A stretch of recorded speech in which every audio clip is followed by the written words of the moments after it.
Hello, എല്ലാവർക്കും സുഖമല്ലേ? ഇത് നമ്മുടെ 11ാമത്തെ പാർട്ടാണ്. അപ്പോൾ നമ്മുടെ പുതിയ പാർട്ടിലേക്ക് പോയാലോ? കമൻ്റ് ഇടാൻ മറക്കല്ലേ. സോറി സാർ, അതൊരു ടെക്നിക്കൽ എററായിരുന്നു. 5:30ക്ക് മെയിൽ വന്നിട്ടുണ്ടായിരുന്നു. ഇപ്പോൾ ഒന്നുകൂടെ ചെക്ക് ചെയ്തപ്പോഴാണ് കണ്ടത്. സോറി. നിങ്ങൾക്ക് ഇത്രയും ഉത്തരവാദിത്തമില്ലേ? മെയിൽ കറക്റ്റ് സമയത്ത് അയച്ചില്ല എന്ന് പറഞ്ഞ് ഞാൻ എൻ്റെ സ്റ്റാഫിനെ ഇപ്പം ചീത്ത പറഞ്ഞുള്ളൂ. Sorry sir, that's my mistake. അത് പറഞ്ഞ് അയാൾ ഫോൺ കട്ട് ചെയ്തു. ഇന്നെങ്ങാനും പോയി ആദ്യം ഒറ്റയ്ക്ക് ഓഫീസിൽ നിന്ന് ഇറങ്ങി വന്നേക്കരുത്. എന്നോട് കൂടെ പറയണം, കേട്ടില്ലേ തുമ്പി? വാതിൽ ലോക്ക് ചെയ്യുന്നതിനിടെ രേവതി ഗൗരവത്തോടെ പറഞ്ഞു. പറയാം, നീ വരാൻ നോക്ക് വേഗം. ഇനി ലേറ്റായിട്ട് ആ കാലൻ്റെ വഴക്കൊക്കെ എനിക്ക് വയ്യ. അത് പറഞ്ഞ് പാർവണ വേഗത്തിൽ കോണിപ്പടികൾ ഇറങ്ങി താഴേക്ക് നടന്നു. അല്ലെങ്കിലേ മനുഷ്യൻ ശോഷിച്ചിട്ടാ. ഇപ്പൊ രാവിലത്തെയും വൈകിട്ടത്തെയും നടത്തം കൂടി ആ മാകം മെലിഞ്ഞുണങ്ങുന്ന തോന്നണേ. രേവതി പരാതി പറഞ്ഞുകൊണ്ട് മുന്നോട്ട് നടന്നു. നിനക്ക് ശരിക്കും ഭാഗ്യണ്ടടി ദേവു. കുറച്ച് മനസാക്ഷിയുള്ള സാറിനെയല്ല നിനക്ക് കിട്ടിയേ. നീ എൻ്റെ അവസ്ഥ ഒന്ന് നോക്കിക്കേ. ഒരു കാട്ടുമാക്കാൻ ബോസ്. അയാളുടെ മുഖം ഓർക്കുമ്പോ തന്നെ ഓഫീസിലേക്ക് പോവാൻ തോന്നണില്ല. അയാളിന്ന് ഓഫീസിൽ വരല്ലേ എൻ്റെ മഹാദേവ? പാർവണ പ്രാർത്ഥിച്ചുകൊണ്ട് മുന്നോട്ട് നടന്നു. അവളുടെ സംസാരം കേട്ട് ചിരിച്ചൊപ്പം രേവതിയും. ശിവ, വേഗമായി, ഇപ്പൊ തന്നെ ലേറ്റായി. ദേവ വാച്ച് നോക്കിക്കൊണ്ട് പറഞ്ഞു. ശിവ സ്റ്റെയർ ഇറങ്ങി വന്നു. ഞാൻ ഡ്രൈവ് ചെയ്യാൻ ദേവ. ശിവദേവയുടെ കയ്യിലെ കാറിൻ്റെ കീ വാങ്ങിച്ചു കൊണ്ട് പറഞ്ഞു. മക്കളെ, ഭക്ഷണം കഴിക്കാതെയാണ് നിങ്ങൾ പോകുന്നത്? അടുക്കളയിൽ നിന്നും വന്നുകൊണ്ട് അമ്മ ചോദിച്ചു. വേണ്ടമ്മ, ഞങ്ങൾ ഓഫീസിൽ നിന്ന് കഴിച്ചോളാം.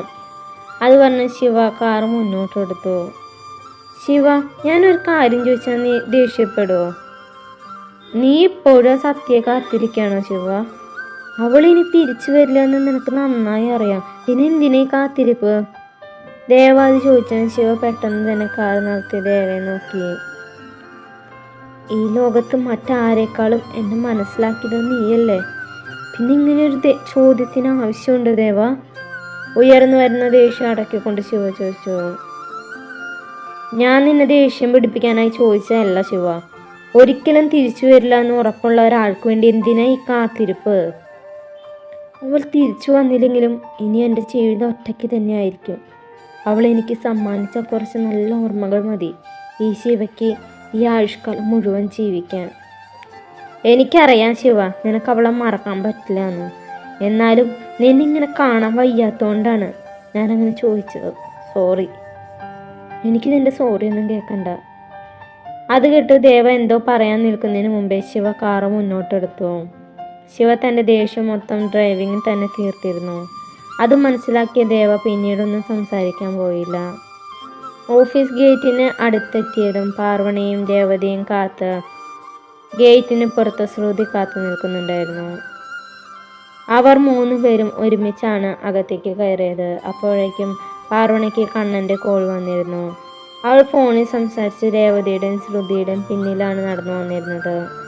ഓഫീസ് ഗേറ്റ് കടന്ന ഒരു കാർ വന്നതും ശ്രുതിയും രേവതിയും ഒരു സൈഡിലേക്ക് മാറി നിന്നു. എന്നാൽ ഇതൊന്നും അറിയാതെ വഴിയിലൂടെ കല്ല് തട്ടിക്കളിച്ച് ഫോണിൽ സംസാരിക്കുകയായിരുന്നു പാർവണ. സംസാരിച്ചു പോകുന്ന തിരക്കിൽ പാർവണയെ ശ്രുതിയും രേവതിയും ശ്രദ്ധിച്ചില്ല. പിന്നിൽ നിന്നും നിർത്താതെയുള്ള കാറിൻ്റെ ഹോൺ കേട്ടാണ് രേവതിയും ശ്രുതിയും തിരിഞ്ഞു നോക്കിയത്. കാറിലിരുന്ന് ശിവ നിർത്താതെ ഹോൺ അടിച്ചിട്ട് മുന്നിൽ നിന്നും മാറാതെ നിൽക്കുന്ന പാർവണയെ കണ്ട് ശിവയ്ക്ക് ദേഷ്യം വന്നിരുന്നു. ഇത് കണ്ട് രേവതി പിന്നിലേക്ക് വേഗത്തിൽ ഓടിച്ചെന്ന് വഴിയിൽ നിന്നും പാർവണയെ പിടിച്ചു മാറ്റി. ഫോണിൽ സംസാരിക്കുമ്പോൾ നിനക്കെന്താ ബോധമൊന്നും ഇല്ലേ തുമ്പി? രേവതി ദേഷ്യപ്പെട്ടുകൊണ്ട് അവളോട് പറഞ്ഞപ്പോഴാണ് പാർവണയും സ്വബോധത്തിലേക്ക് വന്നത്. കാറിനുള്ളിലിരുന്ന് തന്നെ നോക്കി ദഹിപ്പിക്കുന്ന ശിവയെ കണ്ടതും അവളുടെ ഉള്ളിൽ ഒരു പേടി നിറഞ്ഞു. അതേസമയം കോ ഡ്രൈവർ സീറ്റിൽ നിന്ന് ഇറങ്ങി വരുന്ന ദേവയെ കണ്ടതും രേവതിയുടെ ഹൃദയമെടുപ്പ് വർദ്ധിക്കാൻ തുടങ്ങി. രേവതിയെയും പാർവണയെയും ശ്രുതിയെയും നോക്കി ചിരിച്ചുകൊണ്ട് ദേവ അവരുടെ അരികിലേക്ക് നടന്നു വന്നു. Good morning. അവരെ നോക്കി ദേവ വിഷ് ചെയ്തു. Good morning sir. അവർ 3 പേരും ഒരേ താളത്തിൽ പറഞ്ഞു. അത് കേട്ട് ദേവയ്ക്ക് ചിരി വന്നിരുന്നു. ശിവ അതൊന്നും ശ്രദ്ധിക്കാതെ കാറുമായി നേരെ പാർക്കിംഗ് ഏരിയയിലേക്ക് പോയി. കാറ് പാർക്ക് ചെയ്ത് ദേവയുടെ അടുത്തേക്ക് നടന്നു വരുന്ന ശിവയെ കണ്ടതും പാർവണ പേടിച്ചുകൊണ്ട് രേവതിയുടെ പിറകിൽ ഒളിച്ചു വന്നു. പാർവണ രാവിലത്തെ ബ്രേക്ക് ടൈമിൽ എൻ്റെ ക്യാബിനിലേക്ക് വരണം, ഗൗരവത്തോടെ പറഞ്ഞ ശിവ അകത്തേക്ക് നടന്നു. എൻ്റെ ഇന്നത്തെ ദിവസം കട്ട പോക, അവൾ പോകുന്നു നോക്കി പാർവണ പറഞ്ഞു. നിനക്ക് തന്നെ വേണം, ഫോണിൽ സംസാരിക്കുമ്പോൾ ബോധമില്ലാതെ നടന്ന ഇങ്ങനെ ഉണ്ടാവും, അത് പറഞ്ഞ് രേവതി മുന്നോട്ട് നടന്നു. ദേവയുടെ മുന്നിൽ നിൽക്കാനുള്ള എന്തോ ചമ്മൽ കൊണ്ടാണ് അത് പറഞ്ഞ് അവൾ വേഗം ഓഫീസിനകത്തേക്ക് നടന്നത്.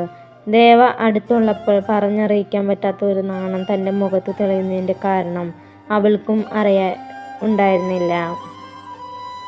കുറച്ച് മിസ്റ്റേക്കൊക്കെ ഉണ്ടാവും, കുറേ വെള്ളി വീഴുക, എന്ത് ചെയ്യാൻ പറ്റും? അപ്പോൾ വായിക്കുന്നവരും കേൾക്കുന്നവരും ഒന്ന് ക്ഷമിച്ചേക്കണേ, ഞാൻ നിങ്ങളുടെ കുഞ്ഞനീത്തിയല്ലേ. അപ്പോൾ എല്ലാവരും കമൻ്റ് ഇട്ടോളോ.